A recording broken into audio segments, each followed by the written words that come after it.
கிறிஸ்துவுக்குள் பிரியமானவர்களே, இந்த நாளுக்கான மாலை நேரம் அண்ணா அப்போஸ்தலனாகிய பவுல் ரோமருக்கு எழுதின நிருபம் 9ஆம் அதிகாரம் 2வது வசனம். ரோமர் 9:2.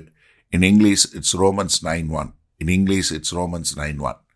நான் சொல்லுகிறது பொய்யல்ல, கிறிஸ்துவுக்குள் உண்மையை சொல்லுகிறேன் என்று பரிசுத்த ஆவிக்குள் என் மனசாட்சியும் சாட்சியாய் இருக்கிறது.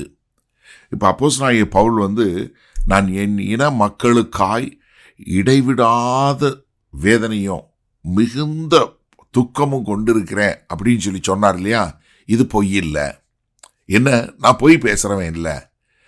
ரொம்ப அழகா நேர்த்தியா, ஏன்னா பரிசுத்த ஆவியானவர் அப்போஸ்தலனாகிய பவுலை கொண்டு எழுதும்போது என்ன சொல்றாரு, அவர் எவ்வளவு ஒரு நேர்மையாக இந்த காரியத்தை சொல்லுகிறார் என்று சொல்லக்கூடியதாக.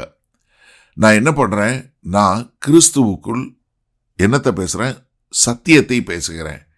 ஏன்னா நான் உண்மையை சொல்கிறேன். தமிழில் உண்மை என்று மொழிபெயர்க்கப்பட்டிருக்கு, நீங்கள் சத்தியம் என்ற அதே பதம் தான் அங்கே உபயோகப்படுத்தப்பட்டிருக்கு. அப்போ என்ன சொல்கிறாரு, தான் சொல்லக்கூடிய எதுவாக இருந்தாலும் கிறிஸ்துவின் மேலே சொல்கிறாரு. ஏன்னா நானும் கிறிஸ்துவும் ஒன்றாக இணைக்கப்பட்டிருக்கிறோம். நான் கிறிஸ்து என்னை என்ன அழைச்சிருக்கிறாரு, அப்போஸ்தலனாக அழைத்திருக்கிறாரு. கிறிஸ்துவனுடைய அதிகாரத்தின் பேரில் தான் போய்கொண்டு இருக்கிறேன். கிறிஸ்து தான் என்னை அனுப்பினாரு. அதனால நான் சொல்லுவது பொய்யல்ல, என் மனசாட்சி இதுக்கு சாட்சி கொடுக்கிறது என்று சொல்லக்கூடியதாக. நீங்கள் 2 கொரிந்தியர் 1ஆவது அதிகாரம் 23ஆவது வசனத்தில் பார்க்கும்போது, மேலும் நான் உங்களை தப்பவிடும்படிக்கே இதுவரைக்கும் கொரிந்து பட்டணத்திற்கு வராதிருக்கிறேன் என்று என் ஆத்மாவின் பேரில் தேவனையே சாட்சியாக கோருகிறேன். யாரு? நான் தேவனையே சாட்சியாக கூப்பிடுறேன். ஏன்னா நான் செய்யக்கூடிய காரியமெல்லாம் என்ன, தேவனால் செய்ய அனுப்பப்பட்டேன், தேவனால் இது பண்ணப்பட்டிருக்கேன். அதனால நான் சொல்லுவது தேவன் தான் சாட்சி. நீங்கள் இதை அழகா 1 தீமோத்தேயு 2ஆவது அதிகாரம் 7ஆவது வசனத்தில் சொல்லும்போது, இதற்காகவே நான் பிரசங்கியாகவும் அப்போஸ்தலனாகவும் புறஜாதிகளுக்கு விசுவாசத்தையும் சத்தியத்தையும் விளங்க பண்ணுகிற போதகனாகவும் நியமிக்கப்பட்டு இருக்கிறேன். நான் பொய் சொல்லாமல் கிறிஸ்துவுக்குள் உண்மையை சொல்லுகிறேன். ஏன்னா என்னை அப்படிப்பட்ட ஒரு அதிகாரத்தை கொடுத்து என்னை அழைத்தவர் கர்த்தராகிய இயேசு கிறிஸ்து. அவருக்கு நான் கணக்கு கொடுக்கக்கூடியவனாக இருக்கிறேன். அவர் தான் என்னை அனுப்பிச்சாரு, அவர் தான் என்னை அதிகாரம் கொடுத்தாரு. அதனால நான் அவருக்குள்ளதான் இந்த உண்மையை சொல்றேன். ஏன்னா நீங்க பார்த்தீங்கன்னா கலாத்தியர் 2ஆவது அதிகாரம் 20ஆவது வசனத்தில் சொல்லும்போது என்ன, கிறிஸ்துவுடனே கூட சிலுவையில் அறையப்பட்டேன், ஆயினும் பிழைத்திருக்கிறேன். பிழைத்திருப்பது நான் அல்ல, யாரு? எனக்குள் வாசமாய் கிறிஸ்துவே என்மேல் அன்பு கூர்ந்து எனக்காக பலியாய் தன்னை ஒப்பு கொடுத்த அந்த கிறிஸ்துவே எனக்குள் வாசமாய் இருக்கிறார். அப்போ நான் வாழுகிற வாழ்க்கை கிறிஸ்துவுடைய வாழ்க்கை, கிறிஸ்து எனக்குள்ள இருக்கிறாரு. அப்போ என்னுடைய மனசாட்சி என்னங்க சொல்லும்போது என்ன சொல்றாரு, என்னுடைய மனசாட்சியும் எங்க பரிசுத்த ஆவிக்குள். ஏன்னா பரிசுத்த ஆவியானவர் வரும்போது உங்களை சகல சத்தியங்களுக்குள்ளும் வழி நடத்துவார் என்று சொல்லக்கூடியதாக.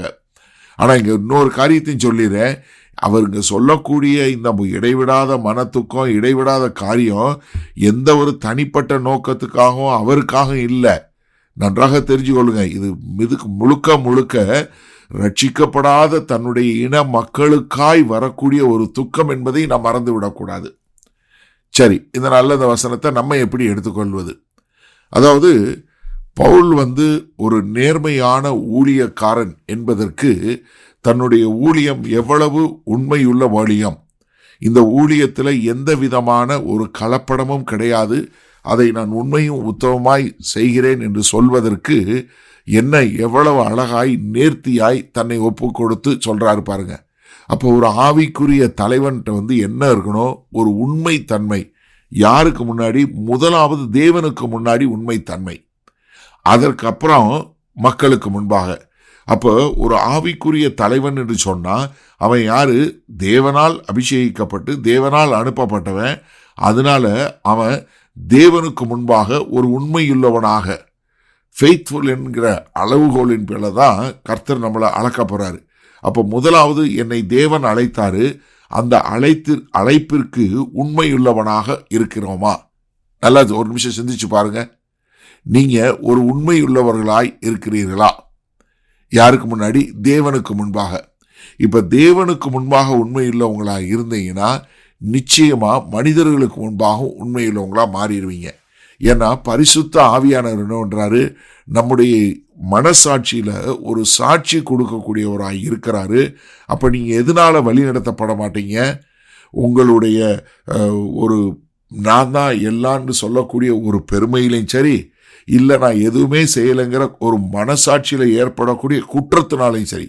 ஏன்னா சிலர் நான் ஏதாவது நான் பாவம் பண்ணிட்டேன், அதனால அதுக்கு பரிகாரமாக செய்யக்கூட காரியம் செய்கிறேன்னு சொல்லி செய்யக்கூடிய ஒரு அப்படி இல்லை நான் பெரிய போதகர், நான் தான் பெரிய பிஷப்பு, அதனால நான் செய்கிறேன்னு செய்யக்கூடியவங்க அதுவும் இல்லை.